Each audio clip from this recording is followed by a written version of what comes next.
Hey everybody, welcome back to the channel. My name's Mike and you're watching Triple T Acres, and we're out here in the food plot today. I've got the LS tractor and the tiller hooked up, and that only means one thing. We're going to be getting this food plot all tilled up and get the seed on the ground. Now, as you can see, everything is already died off here, and really it's because of two reasons. One, I sprayed it all, and two, we are in a devastating drought here in Ohio. And I've been putting off planting this food plot for such a long time because it's really important to put the seed down with the rain. It is better to be late and plant in the rain than on time or early without rain. You can even see how bad the drought is because the trees in the background are actually changing color as if it's fall. But again, we are in late August. They are so stressed out that they are becoming dormant and losing their leaves. But we have rain tomorrow, and I really am in a mad rush to get this stuff down. So in this video, I'm going to be tilling this up. We're going to put it on a time lapse. But I really want you to stick around because I'm going to talk about all the seed we're going to be putting down and some of my past experience. And it might be some really good tips for you and your region where whitetails flourish. And if you want to bring more habitat for your property, this video is for you.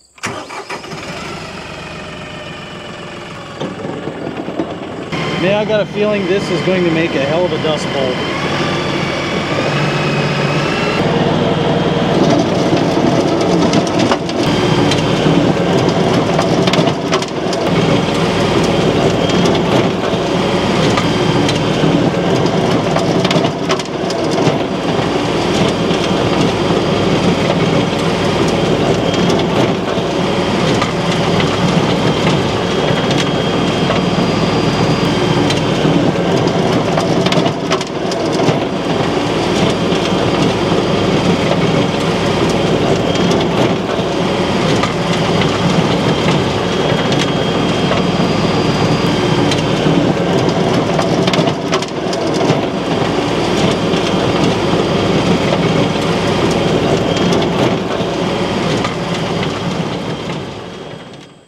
All right, guys, well, we got both of those food plots done, and man, dry is an understatement. When I was running that tiller, it was creating a dust cloud behind me, and it got me covered in dirt, and the tractor was covered in dirt. I had to go back to the house, change my clothes, spray down, and actually blow off all of the dust on the tractor before I could even do a video because I couldn't touch anything.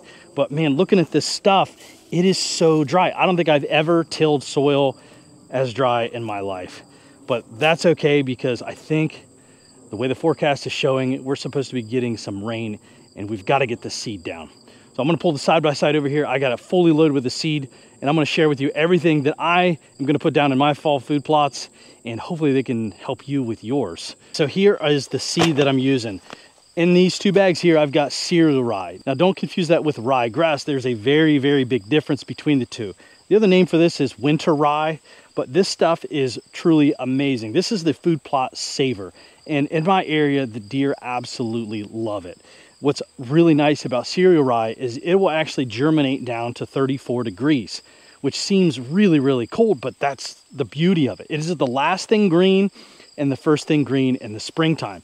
So the reason why I call it a plot saver is you can plant it pretty late. So let's say that I do this food plot today and that forecast lied and I didn't get any rain and everything kind of came up and then it died off. Well, it's not the end of everything. And a lot of you have probably already planted your food plots by now. And just to give you some confidence that you can actually go out and buy cereal rye and go ahead and put it on your food plot and it will come up. You can plant it clear down into October and you will still be able to save your food plot. And I'm telling you, it's very palatable to the deer. They love it. The turkey love it. Another thing that's great about it is the soil fertilization doesn't have to be perfect. It seems like this stuff can grow on a rock. It's pretty amazing. The other thing that I'm putting down is oats. Oats are just really palatable to deer.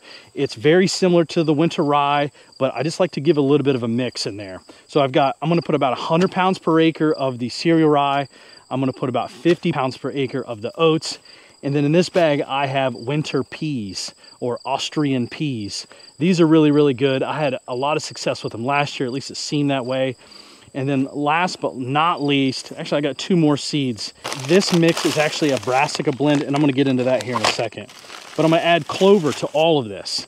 The clover really isn't for this year, it is actually for next year. Although it'll come up a little bit now, really in the springtime, that rye will come up, I'll mow it down, and then what's left is the clover. And this food plot was nothing but clover. It was awesome, which is great for deer. It's great for their fawns in the springtime and great for turkey. So that's my main mix. Now, if you watch one of my other videos, I talk about how brassicas don't always work. Well, they don't always work. And in my area, it seems like they don't, but I am going to try them again.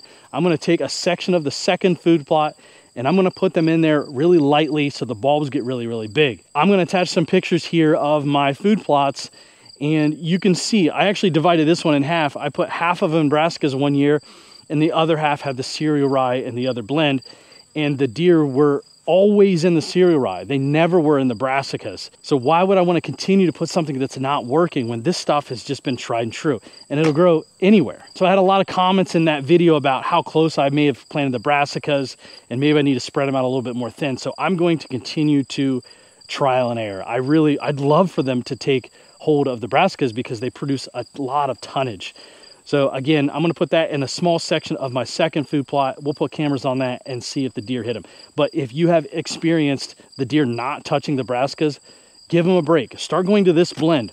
And I want to tell you something else about this blend. This is not a commercial blend. All of this seed was purchased at a local feed store. I was looking to buy these winter peas, and I could only find them on these commercial seeds, and it was like $6 a pound or $7 a pound.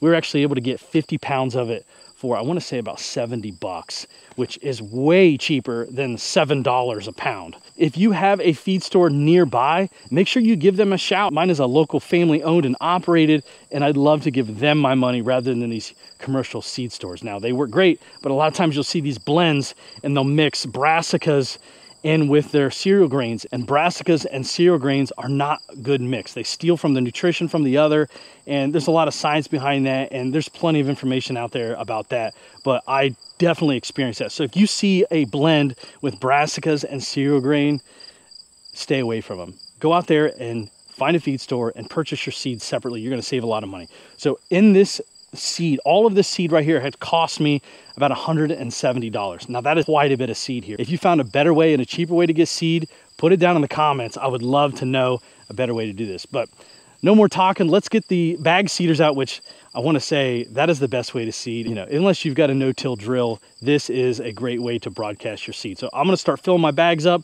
and then we're going to do some grid pattern. I'm going to put it on lightly and just go over it a lot. That is where I found the most area coverage, is when you go lightly and just keep going over it and over it. So let's get the seed on the ground. I really hope to get all of this down tonight before all that rain that's supposed to come tomorrow.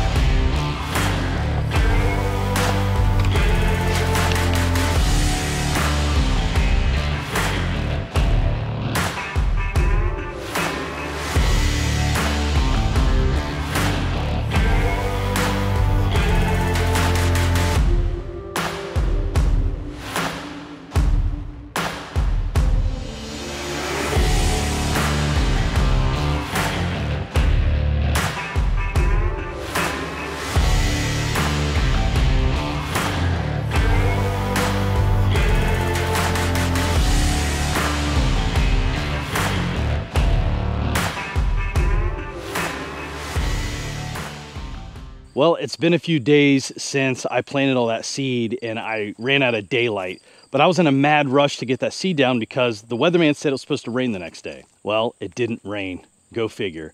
And everything is just laying on top of the food plots right now, but I'm not super concerned about it. If it did rain a little bit, it would have germinated, and then I think that the plots would have failed because they would have just dried out and wilted over, and then it'd be devastating. But as of right now, the seed is laying on top. It's kind of like it's just sitting in the bag, waiting for that moisture to start taking off. But I've got a secret weapon if it doesn't, and that is the cereal rye. I've already put all that cereal rye down here, and if the peas don't take off or the oats don't take off, that cereal rye definitely will. And again, you could plant that stuff all the way into October. So if you planted your food plots this year and you're struggling like I am, or you're behind the ball, don't forget, just go out and get a big bag of cereal rye, put it in. The pH levels can be off. You might not have very fertile soil.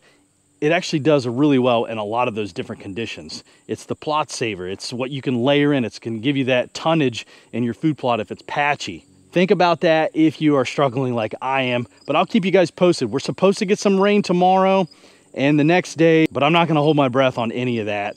I want to take you over to the other food plot. I'm going to show you where I put a little brassica area. I'm going to test that out again because I've had poor experiences with brassicas, but I still want to continue to test that process and see if it's just me and not the deer. And the last thing I want to show you in the video is, if you look off in the distance, I've got a wooden box blind.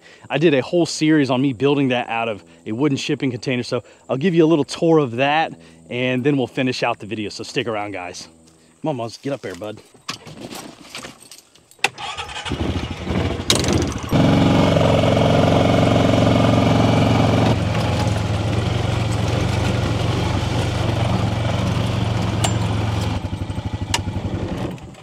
Here is the other food plot, and I want to show you how I separated the brassicas with all of the cereal grades. What I ended up doing is I parked my four-wheeler here on the side so I can have a marker, and then I picked a spot on the other side of the food plot and basically created this imaginary line.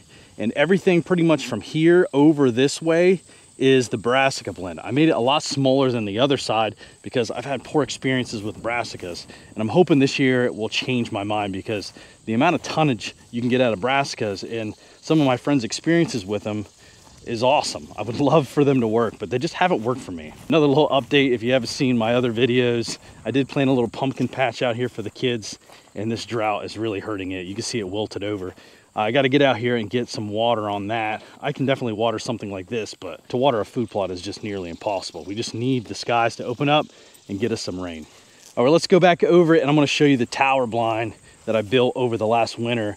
Never really gave you guys an update on what it looks like until now, so let's go check it out.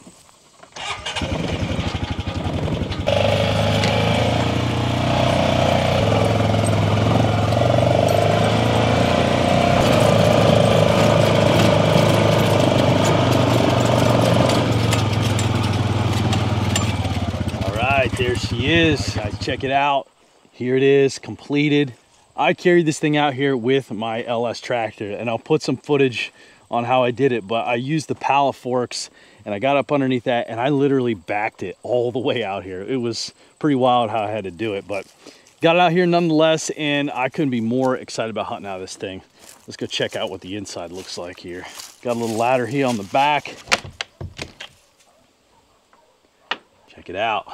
Got carpet in here, got my shooting windows up here, overlooking the food plot here. If I want to take a shot, we'll just leave these things unhooked before I start hunting, and then if a deer comes up, open up the window here, and we got a little wire that'll connect it and hold it. And these windows here on the side will actually hinge open like this. So if a deer comes out in the food plot over here, we can actually open it up, take our shot there, and these two here hinge up this way, hold it up. I'm super excited about this thing and can't wait to get my first hunt out here, maybe bring my son out and get him another deer this year. And I've got some ideas about putting some electric in here, adding a little power station and a little light so we can see what we're doing. And I'm even gonna put a portable buddy heater in here to keep it nice and warm, so be looking forward to that. All right, everybody, well, that's gonna wrap up the video for today. I hope you enjoyed the food plot video and you got some tips to maybe get you through maybe a drought or a failed food plot, and picked up a few tips that way. But if you guys like this kind of content, make sure you hit that like button, subscribe to the channel, but until next time, we'll see you in the next video. You ready to go to the house, bud? You're such a good boy. I love my Muzzy. Always by my side.